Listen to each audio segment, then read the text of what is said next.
दोस्तों इस बार जो है जीडीसी की जो डगर है वो बहुत आसान नहीं रहने वाली है। इसके लिए भी आपको बहुत ही स्ट्रेटेजिक रूप से आपको प्लान करना पड़ेगा।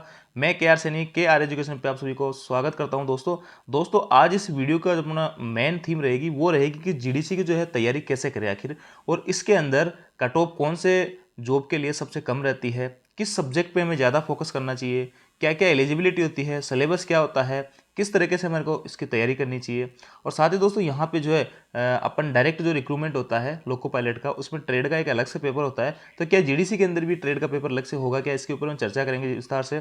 और साथ ही जीडीसी के अंदर कितने पेपर होते हैं, और एक मोस्ट इंपॉर्टेंट टॉपिक है दोस्तों कि नए एम्प्लॉय जो है यहाँ पे जीडीसी का एग्जाम दे पाएंगे या नहीं दे पाएंगे। तो देखिए सबसे पहले अपन इसी पे चर्चा कर लेते हैं कि क्या नए कर्मचारी नहीं दे पाएंगे जीडीसी। यहाँ पे बहुत सारे दोस्तों के कमेंट्स आ रखे हैं कि सर हम जहाँ जॉब कर रहे हैं, हमें 3 महीने जॉब करते हो गए या 2 महीने हो गए, और हमारे जो है इंचार्ज ऐसे बोल रहे हैं कि आपको 3 महीने की सर्विस यहाँ पे कंपलसरी है करना, या 4 महीने कंपलसरी का, कोई बोल रहा है सर 2 साल की सर्विस करनी होगी, कोई 3 साल की बता रहा है जीडीसी के लिए। तो देखिए दोस्तों यहाँ पे वो 3 साल की या 2 साल की जो टाइम का बाउंडेशन होता है वो एलडीसीई एग्जाम के लिए होता है। जीडीसीई एग्जाम के लिए कोई टाइम का बाउंडेशन यहाँ पे नहीं होता है। जब आपकी पोस्टिंग हो जाए, इंडिपेंडेंट रूप से आप काम करने लग जाओ और आपकी एम्प्लॉय आईडी वगैरह सारा कुछ आपके पास में आ जाता है, तो आप जो है जीडीसी एग्जाम देने के लिए एलिजिबल होते हो। तो आप जो है किसी भी टाइप से आप इन जो ये भ्रांतियां हैं इसके चक्कर में नहीं आए। जीडीसी के लिए कोई टाइम बाउंडेशन नहीं है, आप जीडीसी का एग्जाम दे सकते हो। अब कुछ दोस्त कह रहे हैं कि सर मेरे को जो है 5 महीने काम करते हो गए, मेरी एम्प्लॉय आईडी अभी तक नहीं। देखिए दोस्तों ऐसा तो नहीं होता है, 5 महीने से आपकी सैलरी तो आई हो रही होगी, और जब आपकी सैलरी फर्स्ट सैलरी जो आती है तो आपकी सैलरी स्लिप में 11 अंकों का एक डिजिट होता है। उसमें आपको जो है वो आपका एम्प्लॉय नंबर होता है, एम्प्लॉय आईडी होती है, उसी वही जो है जब आप एलपी या किसी भी जीडीसी एग्जाम के लिए फॉर्म फिलअप करोगे तो सबसे पहला जो स्टेप आता है वो आपका एम्प्लॉय आईडी वहाँ पे भरा जाता है। तो एम्प्लॉय आईडी आपकी जब सैलरी आएगी तब आपको मिल जाएगी। मैं अलग से वीडियो बनाऊंगा कि एम्प्लॉय आईडी को जो है अपन जल्दी जल्दी कैसे प्राप्त कर सकते हैं। साथ ही जो है अपनी जो अपने ग्रेजुएशन वगैरह अपनी कोई भी क्वालिफिकेशन है कैसे ऐड करवा सकते हैं, इसके लिए मैं नेक्स्ट वीडियो डालूंगा आपको। तो आप जो है चैनल पे लगातार विजिट करते रहिए दोस्तों। और इसमें अब एक मेन बात यह है कि आपके गैंगमैन वगैरह हैं या अलग अलग जो यूनियन है वो यहाँ पे इस चीज़ का विरोध कर रही है कि नए एम्प्लॉय जो है इनको इस भर्ती में शामिल नहीं होने दी जाए।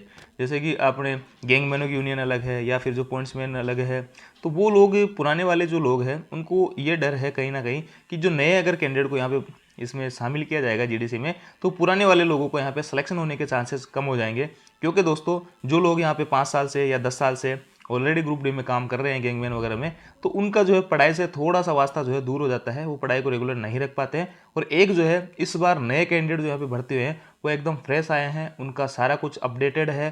करंट जो जीके वगैरह है, यहाँ पे मैथमेटिक्स है, रीजनिंग है, वो एकदम अपडेटेड है। वहीं पुराना जो 5 साल पुराना एम्प्लॉय है तो वो जो है इससे कम्पीट करने में उसको बहुत ज़्यादा मेहनत करने की आवश्यकता पड़ेगी। तो इस प्रकार पुराने वालों का सिलेक्शन जो है यहाँ पे कम होगा।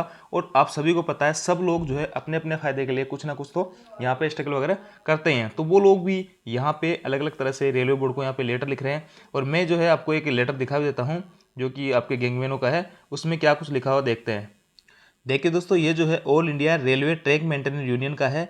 इसमें इन्होंने जो है रेलवे बोर्ड को ये लेटर लिखा है। इसमें इन्होंने लिखा है कि जो भर्ती आ रही है जीडीसी की, इसके अंदर आप मिनिमम जो है क्वालिफिकेशन कुछ मिनिमम टाइम का कुछ बाउंडेशन रखिए, ताकि पुराने वाले जो एम्प्लॉय है उनको यहाँ पे फ़ायदा हो सके। इसका मोटा मोटा यही थीम है कि जो यहाँ पे एम्प्लॉय कई सालों से काम कर रहे हैं, जिनको 5-5 6-6 साल हो गए, और एक जो नया कैंडिडेट आया है जो अभी 1 महीने पहले भर्ती हुआ है, अब ये जो है एग्जाम देके यहाँ पे तुरंत ही जो है प्रमोशन ले लेगा। और जो 5 साल पहले जो बंदा लगा हुआ है रेलवे के अंदर वो प्रमोशन नहीं ले पाएगा। तो इसलिए यहाँ पे टाइम बाउंडेशन इसमें कुछ की जाए, तो यही कुछ इसमें लिखा हुआ है। और ये लेटर जो है दोस्तों यहाँ पे लिखा है इन्होंने राजेंद्र कुमार कौशिक, जो राष्ट्रीय महामंत्री है all India track maintenance union के, तो इन्होंने जो है रेलवे बोर्ड को ये लेटर लिखा है। लेकिन हालांकि जो है दोस्तों अभी तक जो जीडीसी होती आई है उसमें टाइम का कोई बाउंडेशन नहीं था, और हो सकता है रेलवे इस बार जो ये लेटर वगैरह लिख रहे हैं इसमें के मामले में कुछ एक्शन ले, लेकिन अभी तक कुछ कहना जो है इसमें मुश्किल होगा। और सारा कुछ जो है जब नोटिफिकेशन आएगा तभी क्लियर हो पाएगा कि इसमें जो है रेलवे क्या एक्शन लेने जा रहा है। तो मेरे हिसाब से तो जीडीसी के अंदर कोई टाइम बाउंडेशन नहीं रहने वाला है, क्योंकि अभी तक जो जीडीसी होती आ रही थी उसमें टाइम बाउंडेशन कुछ भी नहीं था, तो आगे भी जो है नहीं रहने वाला। अब दोस्तों एक दो जगह से यहाँ पे एलपी के जो है नोटिफिकेशन आ रखे हैं, आपके एनडब्ल्यूआर से आ रखा है और एसडब्ल्यूआर से एलपी के नोटिफिकेशन आ रखे हैं। तो उस नोटिफिकेशन से मैं आपको समझाने की कोशिश करूंगा कि आपको जो है किस टॉपिक्स पे ज़्यादा ध्यान देना है, किस सब्जेक्ट पे आपको ज़्यादा पढ़ना है, सारा कुछ अपन उसी नोटिफिकेशन के आधार पर अपन देखते हैं। तो देखिए दोस्तों ये जो है आरआरसी WCR का एक नोटिफिकेशन है जिसकी लास्ट डेट आज है LP का फॉर्म भरने की, और ये नोटिफिकेशन आउट हुआ था दोस्तों 7/6/2023 को। फॉर्म यहाँ पे भरे थे 10/6/2023 से, और आज जो है इसकी लास्ट डेट है।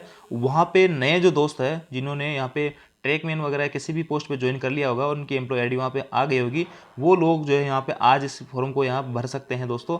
आज इसकी लास्ट डेट है। तो यहाँ पे इसमें देख लेते हैं सारा कुछ क्या क्या है। तो असिस्टेंट लोको पायलट की वैकेंसी थी, लेवल 2 में आता है, 19,900 बेसिक है, सारा कुछ आपको पता ही है। 279 इसकी जो है यहाँ पे टोटल पोस्ट थी दोस्तों। इसमें फॉर्म जो है यहाँ पे रेगुलर एम्प्लॉय जो है WCR के, जो 1 जून 2023 से पहले यहाँ पे रेगुलर एम्प्लॉय है, यानी 1 जून 2023 तक इनकी एम्प्लॉय आईडी वगैरह सारा कुछ आ गया था, वो लोग इसके लिए ज्वाइन कर सकते हैं, इसके लिए अप्लाई कर सकते हैं। इसमें जिन लोगों ने यहाँ पे रिजाइन कर दिया है, जिनका ट्रांसफर हो गया है अदर जोन में, वो लोग जो है WCR से यहाँ पे फॉर्म अप्लाई नहीं कर सकते, क्योंकि दोस्तों ये जो वैकेंसी आती है जोन वाइज आती है। इसके बाद में दोस्तों यहाँ पे जो है RPF वाले इसके लिए अप्लाई नहीं कर सकते। बाकी रेलवे के जो सभी एम्प्लॉय है जो इससे कम ग्रेड के हैं या इसके समकक्ष ग्रेड के हैं, आपके कॉमर्शियल वगैरह हैं या नॉन सेफ्टी कैटेगरी वाले, वो लोको पायलट के लिए आवेदन कर सकते हैं, लेवल 2 पोस्ट वाले। अब दोस्तों बात करते हैं एलिजिबिलिटी की। तो देखिए दोस्तों, अलग अलग पोस्टों के लिए अलग अलग एलिजिबिलिटी होती है। आपके ट्रेन मैनेजर हो गया, स्टेशन मास्टर हो गया, या फिर जो है सीनियर क्लर्क कम टाइपिस्ट हो गया, जूनियर क्लर्क कम टाइपिस्ट हो गया, इनके लिए अलग अलग जो फॉर्म होते हैं, अलग अलग इनके लिए क्वालिफिकेशन होती है। तो इन सब के लिए नॉर्मल ग्रेजुएशन चाहिए आपके, चाहे ट्रेन मैनेजर का फॉर्म भरो, चाहे सीनियर क्लर्क कम टाइपिस्ट का भरो, सीनियर CCTC वगैरह भरो, या फिर ट्रेन मैनेजर, स्टेशन मास्टर, इनके लिए सिंपल ग्रेजुएशन किसी भी स्ट्रीम से आपने कर रखी है वो सब चलेगा। इसके बाद में आप असिस्टेंट लोको पायलट अगर बनना चाह रहे हो तो इसके लिए आप, ये लेवल 2 की है, 19,900 बेसिक है, A1 मेडिकल स्टैंडर्ड आपका होना चाहिए। अगर A1 मेडिकल स्टैंडर्ड आपका नहीं है तो आप जो LP के लिए अप्लाई नहीं करें। इसके बाद दोस्तों यहाँ पे जो अगर आपने ITI कर रखी है स्पेसिफाइड ट्रेड से, तो आप इसके लिए भर सकते हो, या फिर जो आपने अप्रेंटिस कर रखी है तो अभी आप जो है इसके लिए एलिजिबल होते हैं। इसके बाद में डिप्लोमा इन मैकेनिकल में या इलेक्ट्रिकल में, इलेक्ट्रॉनिक्स में, ऑटोमोबाइल में, इन सब में अगर आपने 3 साल का डिप्लोमा कर रखा है या फिर 4 साल की बीटेक कर रखी है तो आप जो है LP बनने के लिए एलिजिबल हो। इसके बाद दोस्तों यहाँ पे जो है आपकी ITI जो है किस ट्रेड से होनी चाहिए, वो फिटर है, इलेक्ट्रिकल है, इंस्ट्रूमेंटर मैकेनिकल है, मिली राइट्स है, मेंटेनेंस है, मैकेनिक रेडियो एंड TV है, इलेक्ट्रॉनिक्स मैकेनिक, ये सभी जो ट्रेड है इनसे अगर आपने ITI कर रखी है तो आप लोग जो है लोको पायलट बनने के लिए एलिजिबल हो, आप इसके लिए फॉर्म अप्लाई कर सकते हो। तो ये हो गई दोस्तों एलिजिबिलिटी की बात। अब बात करते हैं दोस्तों एग्जाम पैटर्न की। तो देखिए लोको पायलट के लिए जो एग्जाम हो रहा है उसकी 90 मिनट का टाइम रहेगा, 100 क्वेश्चन आपके आएंगे, और इसमें आपको मिनिमम जो UR वाले हैं उनको 40% लाना होगा, OBC वाले को 30%, SC और ST वालों को, ST को 25 और SC को 30, इतने परसेंट मार्क्स तो आपको लाना ही लाना होगा। और इतने परसेंट मार्क्स लाने पे ये नहीं कि आपका सिलेक्शन हो जाता है, इतने मार्क्स आपको क्वालिफाई करने के लिए चाहिए। अगर 40% से कम मार्क्स आपके आ रहे हैं तो आप जो है यहाँ पे फेल माने जाओगे, आपको जो जॉब नहीं दी जाएगी। 40% के आने के बाद भी आपको ये नहीं है कि आपको जॉब मिली जाएगी, उसके बाद में आप अगर कट ऑफ में आते हो तो आपको जो यहाँ पे सिलेक्शन आपका हो जाता है, तो आपको पोस्ट दे दी जाती है। इसके बाद में माइनस मार्किंग भी रहेगी, 1/3 यहाँ पे माइनस मार्किंग रहेगी, जैसा कि सिंपल आपके डायरेक्ट रिक्रूटमेंट में होती है, वही आपके 1/3 यहाँ पे, यानी 3 सवाल अगर आपने सही किए हैं, और कहने का मतलब 3 सवाल अगर आपने गलत किए हैं और 1 सवाल आपने सही किया है तो ये जो है आप इसमें कर जाएंगे, 1/3 की यहाँ पे माइनस मार्किंग रहने वाली है। इसके बाद दोस्तों सिलेबस है, सिलेबस देख लीजिए, मैथमेटिक्स है, जनरल इंटेलिजेंस एंड रीजनिंग है, और बेसिक साइंस एंड इंजीनियरिंग है, जनरल अवेयरनेस और करंट अफेयर्स है। और यहाँ पे देखिए दोस्तों, मैंने जो है जिस भाई का यहाँ पे पिछली बार लोको पायलट में सिलेक्शन हुआ है, हालांकि जो GDC के पेपर होते हैं वो ऑनलाइन होते हैं तो अपने को यहाँ पे नहीं मिल पा रहे, तो उस भाई से मैंने यहाँ पे डिटेल से बात की, तो उसने ये बताया मेरे को, जो उसने मेरे को बताया उसके एक्सपीरियंस के आधार पे वो चीज़ें मैं आपको यहाँ पे शेयर करने जा रहा हूँ। तो देखिए दोस्तों, मैथमेटिक्स जो है और रीजनिंग जो है वही सारा कुछ है जो आप अभी तक पढ़ते हुए आ रहे हो, और आपने अभी जो एग्ज़ाम दिया था तो आप जो है इससे एकदम अपडेटेड होंगे आई थिंक। और यहाँ पे जो है सबसे मेन फोकस जो करने वाला है इस एग्ज़ाम में, आपको इस पार्ट में फोकस करना है, क्योंकि दोस्तों इसी पार्ट का जो है बहुत ज़्यादा वेटेज यहाँ पे रहने वाला है। और ये जो है कम से कम 40 से 50% तो ये जो है अकेला पार्ट आता है, ये वाला। अगर ये पार्ट जिसका स्ट्रॉन्ग है वो भाई जो है यहाँ पे सिलेक्शन हो जाए, क्योंकि आपकी मैथ और रीजनिंग जो है वो इतनी हार्ड नहीं आती है, इसको सभी लोग यहाँ पे कवर कर लेते हैं, और आप नए वाले जो है वो सारे के सारे क्वेश्चन यहाँ पे आराम से अटेंड कर लोगे मैथ और रीजनिंग के। आप जो जनरल एग्जाम दे के आते हो, डायरेक्ट रिक्रूटमेंट से आए हो, उतना हार्ड पेपर इसका नहीं आता है, उससे थोड़ा ईजी आता है। लेकिन ये जो पार्ट है ये थोड़ा मुश्किल पड़ता है, इसकी जो जिसने अच्छे से प्रिपरेशन कर ली वो भाई जो यहाँ पे इसका सिलेक्शन हो जाता है। साथ ही आपको जो है करंट अफेयर्स और कुछ क्वेश्चन जो है यहाँ पे कंप्यूटर्स वगैरह के, स्पोर्ट्स वगैरह के भी आपको आते हैं, तो ये जो करंट है उसका भी यहाँ पे 5 से 10 क्वेश्चन आराम से आते हैं। तो कहने का मतलब मोटा मोटा जो मैं आपको अगर स्पष्ट शब्दों में कहूँ तो आपको इस पार्ट को, बेसिक साइंस और इंजीनियरिंग वाला जो पार्ट है, इसको आपको एकदम अच्छे से करना है। जिस भाई का ये पार्ट अच्छा होगा उसी का जो है यहाँ पे सिलेक्शन होगा। इस बार मैं आपको फिर कह रहा हूँ, GDC के अंदर भी इतना आसान नहीं है सिलेक्शन लेना, आपको बहुत मेहनत करने की आवश्यकता है।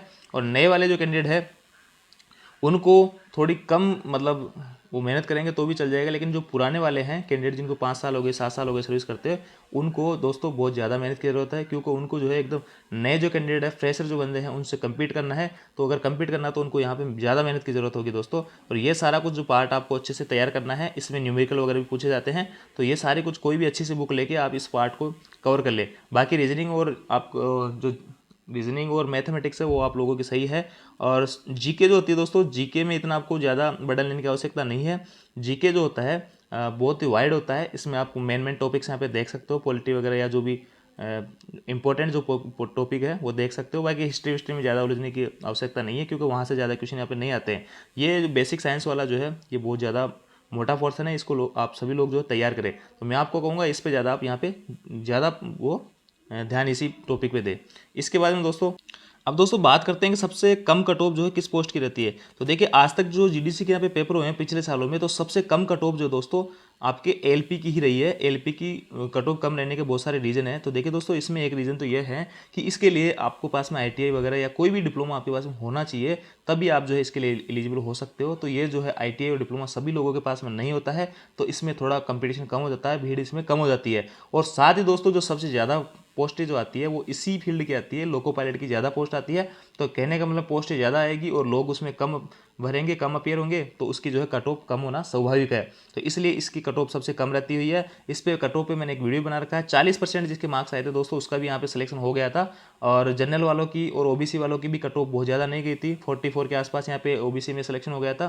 कट ऑफ के ऊपर मैंने अलग अलग से वीडियो बना रखा है, उसमें मैंने आपको बता रखा है। सीनियर सीसीटीसी वगैरह की कट ऑफ मैंने आपको दिखा रखी है, उसका लिंक आपको डिस्क्रिप्शन में दे दूंगा, आप जाके देख सकते हैं। तो सबसे कम कट ऑफ जो है लोको पायलट की यहाँ पे रहती है। इसके बाद दोस्तों बात करते हैं कि क्या ट्रेड का अलग से पेपर होता है क्या। तो देखिए यहाँ पे जनरल जब अपन एग्जाम देते हैं तो वहाँ पे आपका लोको पायलट के लिए प्री होता है, फिर मेंस होता है। और मेंस के अंदर आपके 2 सब्जेक्ट होते हैं, एक ट्रेड का होता है और एक जो है सीबीटी होता है, यानी जो जीके वगैरह जीएस वगैरह वाला पेपर होता है। तो ट्रेड में जो है क्वालिफाई होता है, इसके जो है मार्क्स आगे ऐड नहीं होते, बस क्वालिफाई होता है। और जो मेरिट बनती है वो आपका इसमें जो CBT 2 है उसके मार्क्स, इसके बाद में आपका एक साइको एग्जाम होता है, साइको मार्क्स। तो साइको से 30% मार्क्स निकालेंगे और इससे 70% निकालेंगे, दोनों का जो है एवरेज करके आपकी यहाँ पे मेरिट बनती है, उस आधार पे आपका सिलेक्शन होता है। लेकिन यहाँ पे जो दोस्तों वो ट्रेड का पेपर वहाँ पे लग रहा है CBT 2 में, यहाँ पे आपका ट्रेड का पेपर नहीं होगा, ना आपका प्री होगा, ओनली ऑन आपका एक CBT यहाँ पे होगा इसके लिए, लोको पायलट के लिए। और इसके बाद में आपका जो साइको के लिए एग्जाम होगा, और साइको के एग्जाम के बाद में डीवी मेडिकल होगा, देन आपका सिलेक्शन हो जाएगा। तो इसके लिए मैं आपको कह रहा हूँ कि यहाँ पे ट्रेड आपका नहीं होगा, ट्रेड का अलग से पेपर नहीं होने वाला है।